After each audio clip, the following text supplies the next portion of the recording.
नमस्कार। The narrative में आप सभी का स्वागत है। 9 अगस्त को विश्व मूल निवासी दिवस है। इस दिन को विश्व आदिवासी दिवस के रूप में भारत में मनाया जाता है।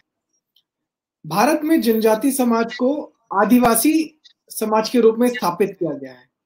कुछ इसी तरह के टर्म्स का इस्तेमाल करके भारत में कुछ ऐसे समूह हैं जो समाजों को आपस में लड़वाने का प्रयास करते हैं, आपस में दरार डालने का षड्यंत्र रचते हैं। कुछ इस तरह का षड्यंत्र भी रचा गया है कि भारत में जो जनजाति समाज है, जिन्हें आदिवासी समाज भी कहा जाता है, वह भारत के मूल निवासी हैं। इसके अलावा जो अपर कास्ट है या सामान्य जाति के लोग हैं, वह भारत के मूल निवासी नहीं है, वे बाहरी हैं। सिर्फ इतना ही नहीं, जनजाति समाज को हिंदू धर्म, सनातन धर्म से अलग करने की कोशिश भी की जाती है। तरह तरह के नैरेटिव गढ़े जाते हैं। प्रिंट मीडिया से लेकर डिजिटल मीडिया और सोशल मीडिया के माध्यम से ऐसे विचारों का प्रचार प्रसार किया जाता है, ऐसे स्तंभ लिखे जाते हैं जिससे ऐसी भावनाएं भड़कती हैं, ऐसे नैरेटिव गढ़े जाते हैं कि जनजाति समाज हिंदू धर्म से जुड़ा हुआ नहीं है, वह हिंदू धर्म से अलग है। कौन सी ऐसी फोर्सेस हैं जो भारत को तोड़ना चाहती है, भारत के समाज में दरार डालना चाहती है? ऐसे कौन से लोग हैं जो जनजाति समाज को उनकी जड़ों से, हिंदू धर्म से, सनातन संस्कृति से दूर करना चाहते हैं, उन्हें अपनी संस्कृति सभ्यता से काटने की कोशिश कर रहे हैं? कि आखिर कैसे अंजाम देते हैं ये लोग अपने इन षड्यंत्रों को? कुछ इन्हीं सारे विषयों पर चर्चा के लिए आज हमारे बीच उपस्थित है श्रीमती चंपा देवी पावले जी। चंपा जी, आपका बहुत बहुत स्वागत है द नैरेटिव पर। चंपा देवी जी छत्तीसगढ़ के भरतपुर सोनहट विधानसभा क्षेत्र से पूर्व में विधायक रह चुकी हैं। उन्होंने 2013 से 2018 के सरकार के कार्यकाल के दौरान संसदीय सचिव का दायित्व भी निभाया है। चंपा देवी जी का पूरा जीवन जनजाति समाज के उत्थान और समाज के संघर्षों में बीता है। चंपा देवी जी स्वयं जनजाति समाज की एक प्रमुख नेतृत्वकर्ताओं में से एक हैं। आज उनसे चर्चा में हम जानेंगे कि उनका अनुभव कैसा रहा है। इसके साथ ही हम उस पूरे क्षेत्र में गोंडवाना गणतंत्र पार्टी, गोंडवाना बैंक, इसके साथ साथ ईसाई मिशनरीज और वामपंथी विचारक पत्थलगढ़ी आंदोलन, इन सारी घटनाओं से जनजाति समाज के बदल रहे विचार, इन सभी मुद्दों पर उनसे व्यापक तौर पर चर्चा करेंगे। चंपा देवी जी, मैं आपका एक बार फिर से स्वागत करता हूं द नैरेटिव के इस प्लेटफॉर्म पर। इस पूरे आज की चर्चा को शुरू करने से पहले, चूंकि आप राजनीति से हैं, आपने कैसे निर्णय किया कि आप राजनीति में ही जाना चाहते हैं, या आप राजनीति का आपका सफर कैसे शुरू हुआ? देखिए, सबसे पहले तो मैं दर्शकगण को जय जोहार, नमस्कार बोलना चाहती हूँ। और राजनीति की मेरी शुरुआत सबसे पहले मेरी पिताजी का प्रेरणा और ससुर जी का आशीर्वाद से, जनता का स्नेह से जो मुझे मिला, तो मन में एक आत्मविश्वास उठा कि कहीं ना कहीं मैं भी जनजाति समाज के लिए कुछ करूं, उनका उत्थान के लिए करूं। और जैसे मन में एक उत्साह जगा और उसी उत्साह से लेकर मुझे ऐसे लगा कि मैं शायद राजनीति में रहकर ही अपने जनजाति समाज का उत्थान कर सकती हूँ। तो ये ललक मुझे जगी और मैं राजनीति में यहाँ पंचायती राज से शुरुआत की, जिला पंचायत सदस्य बनी और सदस्य से फिर अध्यक्ष बनी, अध्यक्ष से फिर विधायक बनी और आज विधायक तक का सफर मैं पूरा की हूँ। तो ऐसे लगता है कि हर समाज में मेरा उठना बैठना जाना, उनका सामाजिक दायित्व निभाना, हर तरह से थोड़ी जानकारी प्राप्त हुई। तो मुझे और भी मन में एक आत्मविश्वास आया है कि कहीं ना कहीं समाज के लिए और अच्छे से हम काम कर सकते हैं और समाज के लोगों को, हमारे जनजाति समाज के लोगों को आगे बढ़ा सकती हूँ इस राजनीति में। आपने अपने पिताजी का जिक्र किया कि उनकी प्रेरणा से आपको राजनीति में आने की, उनकी वजह से आपको राजनीति में आने की प्रेरणा मिली। आपके पिताजी एक समय में गोंडवाना गणतंत्र पार्टी से भी जुड़े हुए थे, उसमें काफी अधिक थे। कभी आपके पिताजी का उनसे कैसी सक्रियता थी उनकी, उनका कैसा कनेक्शन था, वो पूरा किस्सा क्या है? कि मेरे पिताजी सामाजिक रूप से बहुत ही सक्रिय थे। अब जब उन्हें गोंडवाना गणतंत्र पार्टी के कोरिया जिला के अध्यक्ष का दायित्व मिला था, तो पूरे कोरिया जिला में भ्रमण करते थे और हमारे जनजाति समाज के जो पिछड़े हुए लोग थे उनको उठाने का भी प्रयास कर रहे थे, जागरूक करने के लिए भी प्रयास कर रहे थे। तो बहुत ही अच्छे से, करीबन मुझे लग रहा है कि 7-8 साल से ऊपर गोंडवाना गणतंत्र पार्टी में कार्य किए और कार्य करते हुए आगे बढ़े और समाज को भी उठाए। पर अचानक ऐसे एक दिन ऐसे आया कि जो गोंडवाना गणतंत्र पार्टी का जो सिद्धांत है, वो सिद्धांत जो लोगों के आस्था के साथ, जो हमारी जनजाति समाज की संस्कृति है, सभ्यता है, उस संस्कृति सभ्यता को बरगलाना और उनको अपना जो संस्कृति को छोड़ के अन्य धर्म को पालन करना, ये सब यानी समाज में जब गतिविधियां चालू हो गई और उसे देखकर ऐसे लग रहा था कि कहीं ना कहीं हमारे समाज को जागरूक हम कम कर रहे हैं, हमारी संस्कृति को हम कमजोर कर रहे हैं। इसलिए धीरे धीरे उनका गोंडवाना गणतंत्र पार्टी से थोड़ा सा किनारे होने लगे। और साथ में कि एक और भी ऐसे बात आई थी कि गोंडवाना गणतंत्र के नाम से एक बैंक खोलकर हमारे जो जनजाति समाज के लोगों का जो पैसा जमा, फर्जी पैसा जमा करवा के। मेरा अगला प्रश्न उसी से जुड़ा हुआ था कि गोंडवाना गणतंत्र पार्टी के ही कुछ लोगों ने जनजाति समाज को बहकार कर गोंडवाना बैंक की एक योजना बनाई थी जी। और उस योजना की वजह से ढेरों हजारों जनजाति जो समाज के लोग हैं उनको हजारों लाखों का नुकसान हुआ था। उनको इतनी बड़ी धोखाधड़ी मिली थी, कुछ लोग उसमें अभी जेल में भी है। वो पूरा वाकया क्या था, आप उसको थोड़ा विस्तार से यदि बताएंगे तो काफी अच्छे से समझ आएगा। देखिए, उसमें बहुत सारे ऐसे हैं जो बहुत सारे गोंडवाना गणतंत्र पार्टी के पदाधिकारी भी मिले हुए थे और जो निचले स्तर के हमारे जो छोटे जनजाति समाज के छोटे पदाधिकारी थे, ये सब वो अनजान थे। मगर जो बड़े पदाधिकारी थे ऊपर में ही ये खेल खेल रहे थे कि गोंडवाना गणतंत्र पार्टी के नाम से एक बैंक खोल के रखे हुए थे और लोगों को क्षेत्र में जाते थे, लोगों को यही सलाह देते थे कि हमारा एक अलग गोंडवाना गणतंत्र पार्टी का बैंक है। जिस तरह से स्टेट बैंक है, ग्रामीण बैंक है, उसी तरह से हमारा भी गौड़ समाज का एक अलग बैंक रहेगा। इसमें हम जितना भी अपना जमा पूंजी है वहां जमा करेंगे।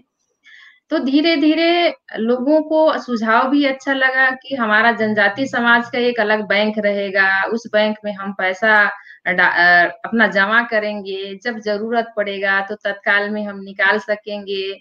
तो लोगों थोड़ा सा जब शुरुआत हुआ तो इसमें लोग आकर्षित हुए और आकर्षित होने के बाद मुझे लगता है कि कोरिया जिला का ऐसे कोई ग्राम पंचायत नहीं होगा जिस ग्राम पंचायत से उस गोंडवाना बैंक में जमा नहीं किए होंगे। हर कोई कुछ न कुछ, जो भी 1000, 2000, 5000, 10,000 ऐसे करके मंथली जो 500, 200, 400 जो भी जिसका जितना हो सकता था वो जमा करते थे। और जमा करने के बाद जिस तरह से जब 2-3 साल बाद इस बात की उजागर हुआ कि ये गोंडवाना गणतंत्र पार्टी कहीं है ही नहीं और ये गोंडवाना गणतंत्र पार्टी गोंडवाना बैंक कहीं, हाँ, गोंडवाना बैंक कहीं है ही नहीं है। गोंडवाना बैंक सिर्फ एक फर्जी है और फर्जी के तरीके से हमको हमारे ही लोग हमको लूट रहे हैं, हम ही को लूट रहे हैं, हमारे ही लोग। तो धीरे धीरे लोगों में एक असंतोष जगना शुरू हो गया जो हमारे गोंडवाना गणतंत्र पार्टी के पदाधिकारी लोगों के ऊपर में, कि आज हम जनजाति समाज के हमारे जो प्रमुख मेन थे, हम उन्हीं पर इतना विश्वास किए, विश्वास के साथ में अपना जो भी जमा पूंजी जमा किए। आज हमारा जमा पूंजी उन्हीं के बदौलत से फ्रॉड गिरी में चला गया है। तो लोगों में एक अविश्वास पैदा हुआ और अविश्वास पैदा होते ही धीरे धीरे सब छोड़ने लगे। जब ये चर्चा मेरे पापा के पास भी आया, मेरे पापा भी हर जगह इस बात को अपना रखे, मगर इसका कहीं पर ऊपर में जो अपने पदाधिकारी थे उन पदाधिकारी लोगों के पास भी रखे, मगर इनका कोई निर्णय उचित नहीं निकल पाया। सभी एक दूसरे के ऊपर दोषारोपण करते थे। मगर क्योंकि मेरे पापा अब कोरिया जिला के प्रमुख थे, तो जवाब तो जनता तो हमारे जनजाति समाज के जो जनता थी, जो लोग थे, तो जवाब तो उन्हीं को देना था। इसलिए जवाब वो कहीं नहीं दे पाए और यही सिर्फ बोले कि कहीं ना कहीं हमारे साथ धोखा हो रहा है, हमारे अपने लोग हमको धोखा दे रहे हैं। एक यानी संगठन के नाम से, एक पार्टी के नाम से, और हमको धोखा दिए हैं। तो इस धोखा में हम आप लोगों का पैसा तो वापस करने के प्रयास करेंगे, जो भी मूलधन है, मगर आपका ब्याज तो नहीं दे पाएंगे, मगर मूलधन है वो जरूर दे पाएंगे। ये आपके पिताजी ने अपनी निजी कैपेसिटी में कहा, लेकिन निजी पैसा गोंडवाना गठबंधन पार्टी के किसी नेता ने इसकी जिम्मेदारी नहीं ली।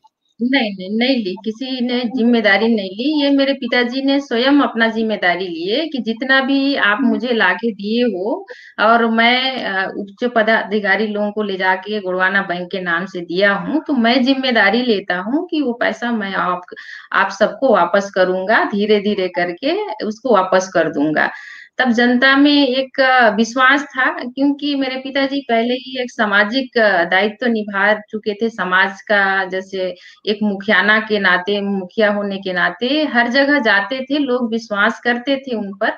तो ये विश्वास से लोग मान गए, और मानने के बाद उनका यही कहना था कि हमने आज हमारे लोग ही हमको ठग लिए हैं। हमारे एक गोंडवाना गणतंत्र पार्टी के नाम से, संगठन के नाम से आज हम उनसे जुड़े, और जुड़ने के बाद ही हमको ठगा गया है। तो ऐसे ऐसे लोग भी हैं ये जो सच है वो उजागर कैसे हुआ, कैसे जानकारी कैसे हुई कि ऐसा कोई बैंक नहीं है, या फ्रॉड हो गया है, या धोखाधड़ी हो गई है, ये पता कैसे चला?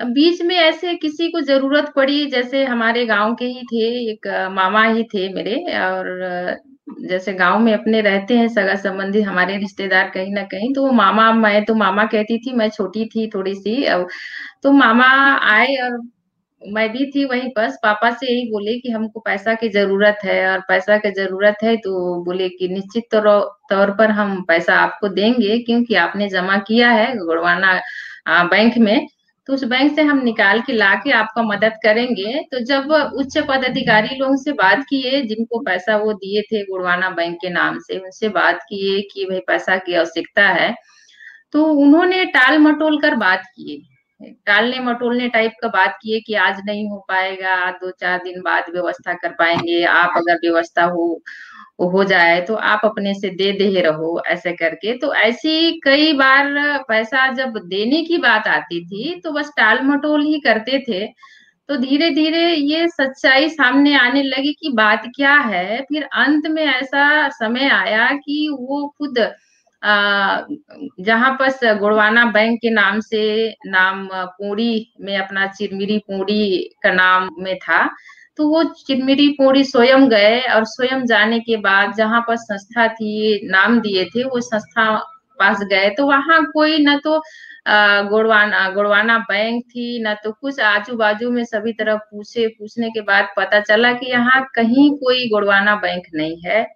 तब वो उन्होंने ऐसे उनको लगा कि कहीं ना कहीं हम धोखा खाए हैं, और गोंडवाना के नाम से, गोंडवाना संगठन के नाम से हमारे लोगों को लूटा गया है।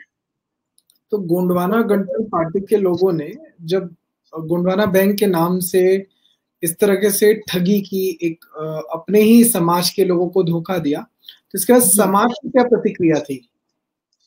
समाज में अभी भी जो प्रतिक्रिया है वो अच्छा नहीं है। जहां भी जाएंगे, जो हमारे उच्च पदाधिकारी हैं, उनको प्रयास कर रहे हैं कि कहीं से वो आ जाएं और उनसे हम जवाब लें। मगर हमारे उच्च पदाधिकारी हैं जो संगठन के गोड़वाना संगठन के उच्च पदाधिकारी हैं, वो अभी गांव में आने में उनको वो जान रहे हैं कि हमने कौन सा फ्रॉड किया है। तो और क्या उन्होंने इनका मतलब भी में ठगी करने के बाद कभी दोबारा वो गांव वालों से मिले नहीं क्या? हाँ, गांव वाले से कभी नहीं मिले। जो उनके खास पदाधिकारी थे उन्हीं से अपना मिल के संपर्क करके चले गए। एक तो जब भी आते थे तो मैं कभी कभी मुझे पता चलता था तो हेलमेट लगा के आ, आया करते थे गांव में, ताकि कोई पहचान ना सके और कोई उन्हें जाने ना, कुछ बोल ना सके। तो ऐसे ऐसे जब गांव में जब जाने के बाद कहीं भ्रमण में जाती थी तो और नहीं तो पापा के पास कभी बताते थे कि नहीं वो आए थे, पर हेलमेट लगा के, तो कोई पहचान नहीं पाया। बाद में उसको पता चला कि वही पदाधिकारी लोग थे। तो जैसे हमने इसमें देखा कि इसमें पुलिस केस भी हुआ, कुछ 2 लोगों को सजा भी हुई, कुछ लोग बच गए और कुछ लोगों को बचा लिया गया। लेकिन जी एक बात ये है कि जैसे इस बैंक के बारे में जैसे पता चला कि ये फ्रॉड था, तो क्या जैसे इसमें पैसा जमा करते थे तो कुछ पासबुक मिलता था, कुछ रिसिप्ट मिलती थी, कुछ स्लिप दी जाती थी, ऐसा कुछ होता था इसमें? नहीं, पासबुक तो सभी को दिया जाता था। पासबुक सभी का रहता था, रिसिप्ट भर नहीं दिया जाता था। पासबुक क्योंकि पासबुक को बना के, फर्जी पासबुक बना के ही अपना रखा करते थे और तो ला फिर के मतलब सभी एक को फर्जी सुरक्षित रखा। पासबुक भी दिया था सभी को, एक फर्जी पासबुक भी सभी को दिया था उन्होंने? जी, पासबुक भी फर्जी था, सभी था। यहाँ तक कि मैं बता रही हूँ, मेरे जब मैं शादी हो के आई यहाँ तो मेरे मिस्टर के पास भी था। मेरे मिस्टर के पास से भी 2-4 हजार लेके गए थे पैसा। तो मुझे जब मैं पापा का कथा सुनाई उनको कि पापा के साथ ऐसे ऐसे किए हैं, तो उन्होंने मुझे भी बताया कि मेरे साथ भी ऐसे फ्रॉड हुआ है। मेरे पास तो आज तक उनका पासबुक भी है और आज भी है, वो संभाल के रखे हैं। और जब भी ये बोलते हैं कि अगर जब भी जो ये गोड़वाना बैंक खोल के रखे थे वो कभी आ जाए तो उनसे हम जरूर जवाब लेंगे इस बात के लिए। तो मतलब अपने ही समाज के लोगों के साथ उन्होंने धोखा किया, और जी आज जी और अपनी राजनीति के चक्कर में आज भी वो समाज को भड़का रहे हैं। हाँ, अपने राजनीति के चक्कर में आज भी हमारा समाज को मजबूत करने के बजाय वो भड़काने के लिए भड़का रहे हैं। और यहाँ तक कि जो हमारा संस्कृति है उस संस्कृति को भी वो तोड़ने का प्रयास कर रहे हैं। जो हमारे जनजाति समाज, हिंदू समाज में एक आस्था है, इस आस्था को भी तोड़ रहे हैं। तोड़ के दूसरा धर्म अपनाने के लिए बाध्य कर रहे हैं लोगों को कि हमारा जनजाति समाज का ये यानी त्योहार नहीं है, ये हम धर्म नहीं मान सकते, हमारा धर्म अलग है, हम गोंडी धर्म मान रहे हैं। तो यही ऐसे कई तरह से लोग को भ्रांति बीच में फैल रहा है और फैलने के बाद धीरे धीरे धीरे हमारा जनजाति समाज टुकड़े टुकड़े में मुझे लग रहा है बढ़ते जा रहा है। तो हम देखते हैं कि कुछ ऐसे विचारक होते हैं जो लगातार जनजाति समाज के बीच सक्रिय रहते हैं, कुछ एनजीओ के रूप में, कुछ अलग अलग तरह की संस्थाओं के रूप में। वो लगातार समाज को तोड़ने का प्रयास करते हैं, उन्हें अपनी संस्कृतियों से दूर करने का प्रयास करते हैं। जैसा कि अभी आपने भी बताया कि वो उन्हें कहते हैं कि अब वो हिंदू धर्म के नहीं है, वो गोंडी धर्म के हैं, आदिवासी धर्म के हैं। ये सारे षड्यंत्र किस लिए रचे जाते हैं, कौन है इनके पीछे? रहे हैं और इसमें मुझे लगता है कि वामपंथी असामाजिक तत्व के लोग हैं जो जानते हैं कि अगर जनजाति समाज हिंदू में रहेगा तो हम इनको तोड़ नहीं पाएंगे। इसलिए इनका ये आस्था को तोड़ने का प्रयास करें। इनका जो संस्कृति है, सभ्यता है, उनको तोड़ें और उनके तोड़ने के बाद हम इनको अलग कर दें और अलग करने के बाद ही हम इनको इनका यानी शोषण कर सकें, इनको कमजोर कर सकें। क्या आपने ऐसी किसी घटनाओं का कुछ निजी अनुभव किया है अपने घर में, अपने पड़ोस में, अपने आसपास में? नहीं, ये अनुभव तो स्वयं मेरे घर में ही हुआ है, क्योंकि जब मेरे पापा गोंडवाना गणतंत्र पार्टी में जब जुड़े हुए थे तो पहले मेरे पापा यानी हनुमान भक्त थे। और हनुमान में हमारे देवी देवता जैसे माता दुर्गा हो गया, भगवान शिव जी हो गए, पार्वती जी हो गए, सरस्वती जी हो गए, ये सब का हम हमारे घर में एक पूजा होती थी। और हमारे पिताजी ये सब यानी हमेशा भक्ति भाव में रहते थे, हमेशा कीर्तन होता था, भागवत गीता हमेशा पढ़ा जाता था। पर जैसे ही गोंडवाना गणतंत्र पार्टी के संगठन में जुड़े, उसके उपरांत धीरे धीरे उनको भी ये सब बात बोलने लगे कि ये हमारा धर्म नहीं है, हमारे देवी देवता नहीं है, हमारा देवी देवता बड़ा देव है, सिर्फ हम बड़ा देव को ही मानना चाहिए।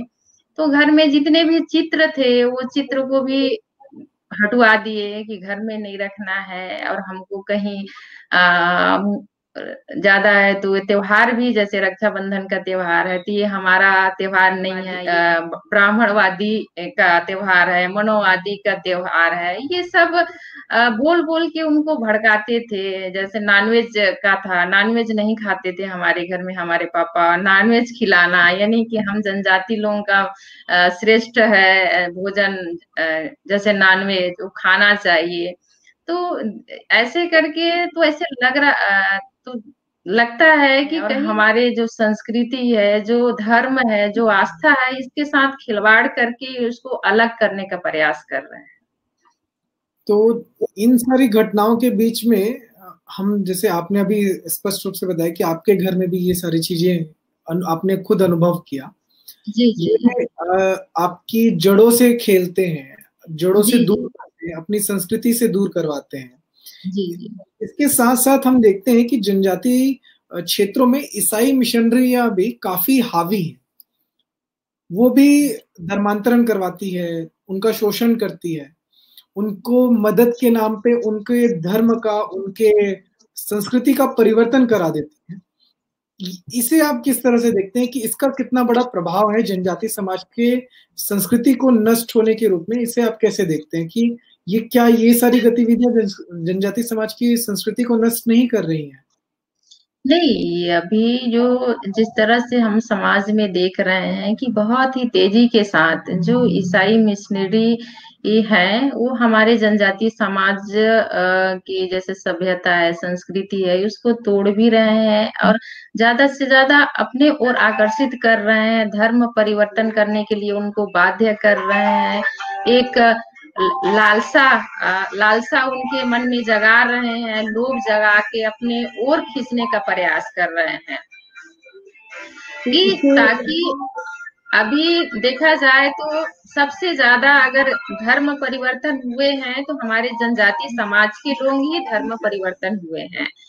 क्योंकि अन्य समाज के लोगों को देखा जाए तो सभी पढ़े लिखे जागरूक हैं, तो अन्य समाज के तरफ उतना ध्यान उनका ना जाकर सबसे ज्यादा जनजाति समाज की ओर गया है और जनजाति समाज ही धर्मांतरण किए हैं। तो बहुत सारे ऐसे उदाहरण है जो हमारा जनजाति समाज को बहला फुसला कर उनको धर्म परिवर्तन करना, उनके जैसे आस्था जो आस्था है उस आस्था के साथ खिलवाड़ करना, उसको मन से उसको निकलवा देना। तो ऐसे अगर कहें तो बता सकती हूँ, क्योंकि बहुत सारे ऐसे उदाहरण है इसमें। जी, आप एक आध उदाहरण देखिए, यदि अच्छे से बताएंगे तो काफी अच्छा रहेगा। कि हमारा एक यही कोरिया जिला का ही मैं घटना बता देती हूँ कि कोरिया जिला में ही एक हमारा पुजारी का कार्य करता था, हमारा एक भाई ही था, वो पुजारी का ही कार्य करता था। पर कभी किसी दिन एक जैसे ईसाई मिशनरी लोगों के संपर्क में आ गया, आने के बाद उनका धीरे धीरे करके माइंड वॉश कर दिए। माइंड वॉश करते करते वो अंत में ऐसे हुआ कि जो अपने घर में देवी देवता था, वो घर में देवी देवता को हटाकर अपना घर के आंगन में एक हमारे जनजाति समाज की एक चौरा रखते हैं, उसमें हमारे मेन देवी रहते हैं, देवता बैठाते हैं। उस देवी देवता को खोद के घर का आंगन से चौरा को निकाल के बाहर फेंक दिया और फेंकने के बाद जाके ईसाई धर्म में शामिल हो गया। और ईसाई धर्म में शामिल होने के बाद समाज से भी उसको जब पता चला तो समाज वाले भी उसको किनारे कर दिए। पर ऐसे ही एक दिन उसके साथ एक बहुत बड़ा घटना भी घटी कि उसकी पत्नी फांसी लगाकर आत्महत्या कर ली, और आत्महत्या करने के बाद थोड़ा-सा असहाय महसूस होने लगा। आजू-बाजू जैसे आस-पड़ोस वाले थोड़ा-सा उनके लोग में थोड़ा-सा देखे तो उसको थोड़ा-सा दया की भावना से देखने लगे। एक दिन ऐसे बैठे हुए थे तो वो वहीं के पड़ोस के ही थे, जो बाबा लगते थे, और मैं एक दिन भ्रमण में भी गई थी तो इस बात को मुझे बताए थे कि जब वो उसके पास बैठा वो, तो बैठने के बाद लोगों पूछा, थोड़ा-सा रो रहा था। रोने के बाद बाबा पूछे कि भई क्या हुआ? तो बोला, बाबा मेरा तो सब कुछ लूट गया। तो बोले, क्यों लूट गया भाई? ऐसे करके, क्या हो गया तुमको? तुम्हारा क्या चला गया? तो उनने बताया कि अब तो मेरा पूरा घर परिवार ही लूटा हुआ है। तो बोले, कैसे लूट गया? तुम तो अपना धर्म, हमारा हिंदू धर्म को त्याग कर ईसाई धर्म में चले गए, और ईसाई धर्म में जाने के बाद हम आप मुड़ के इधर नहीं देखे। तो क्या यीशु मसीह आपको बचा नहीं पाए क्या? आपकी पत्नी को बचा नहीं पाए क्या? क्या फांसी लगा रहे थे उस समय नहीं बचा पाई क्या?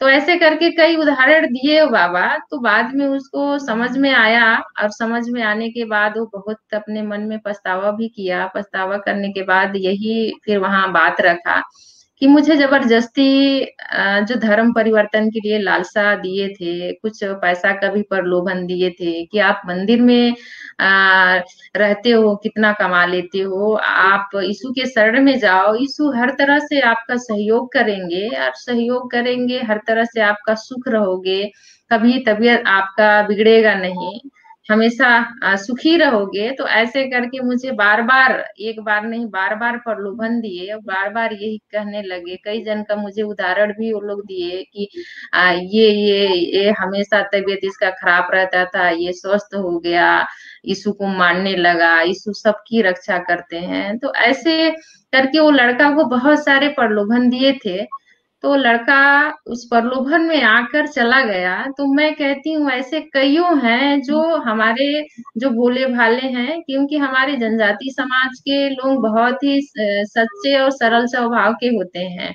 अगर कोई भी उनको दिल से प्रेशर करके विश्वास के साथ अगर बोल रहा है, तो वो उनके बहकावे में निश्चित ही आ जाते हैं, और निश्चित आ जाने के बाद वो धर्म परिवर्तन के लिए मजबूर हो जाते हैं। तो ऐसे अ, इन मुझे सारी लगता है गतिविधियों को कि इन सारी गतिविधियों को जैसा कि आप बता रहे हैं, तो इससे एक चीज समझ आती है कि जनजाति समाज के लोगों को बहला-फुसलाकर, उनको प्रलोभन देके, उनको मानसिक रूप से दबाव में डालकर उनका धर्म परिवर्तन किया जाता है। जो लोग धर्म परिवर्तन नहीं करते, उन्हें अपने संस्कृति, सभ्यता से काट दिया जाता है। जैसा कि आपने जी, खुद अपने घर में निजी अनुभव किया। हाँ। तो इन सारी गतिविधियों के पीछे आपको क्या लगता है कि क्या मंशा है इनकी? क्या चाहते हैं? किनके इशारे पे ये सारी चीज़ें हो रही है?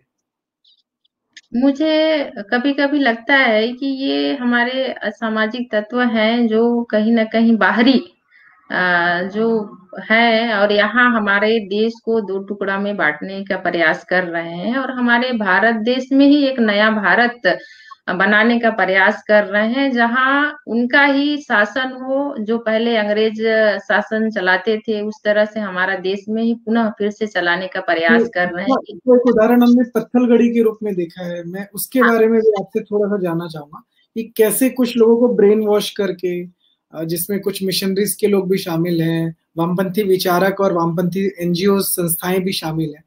वो कैसे जनजाति समाज के एक छोटे समूह को ब्रेन वॉश करके एक बड़े समूह को दिग्भ्रमित करने का प्रयास कर रहे हैं, और पत्थलगड़ी जैसा आंदोलन हमको सामने में दिखता है। जी, अभी हाल में ही ये पत्थरगढ़ी का अ, आप देखे होंगे कि ये जी, बिल्कुल। जिस तरह से हमारे जनजाति समाज को ही उस्का के लोगों को जगह-जगह में अपना ग्राम पंचायत को बैरिकेड कर देना, उनके ग्राम पंचायत में नहीं जाने देना कोई भी, चाहे हमारे सरकारी अमला हो, एसडीएम, तहसीलदार, पुलिस प्रशासन हो, उनको वहाँ नहीं जाने का यानी मनाही करना कि हम अपने ग्राम पंचायत में, हम अपने क्षेत्र में हम अपना ही सरकार चलाएंगे, अपना ही शासन चलाएंगे, अपना ही नियम कानून चलाएंगे। तो इस टाइप का अभी पत्थरगढ़ी में भी हुआ था, तो उससे समझ में आता है कि निश्चित ही है कि ये वामपंथी के लोग हैं, असामाजिक तत्व के लोग हैं, हमारे जनजाति के बीच में फूट डाल रहे हैं, हमारे जनजाति समाज को अलग करना चाहते हैं और अलग करके सिर्फ अपना स्वार्थ सिद्ध करना चाहते हैं और अलग हमारे जनजाति समाज को अलग करके अपना संगठन को मजबूत करना चाहते हैं। जैसे कि अभी 9 अगस्त को मूल निवासी दिवस है, विश्व मूल निवासी दिवस। भारत में इसे विश्व आदिवासी दिवस के रूप में मनाया जाता है और भारत में जनजाति समाज को आदिवासी समाज के रूप में स्थापित किया गया है। लेकिन एक चीज हम यह देखते हैं कि 9 अगस्त का भारत के जनजाति समाज से ना कोई भावुक रिश्ता है और ना ही कोई ऐतिहासिक कोई पृष्ठभूमि रही है। एक वरिष्ठ IRS हैं लक्ष्मण राज सिंह मरकाम, उनका भी कहना है कि 9 अगस्त एक षड्यंत्र है। एक वरिष्ठ पत्रकार हैं राम किशोर भगत जी, उनका भी कहना है ये 9 अगस्त की जो मूल निवासी दिवस है वह जनजाति समाज के लिए किसी गौरव की अनुभूति नहीं दिलाता।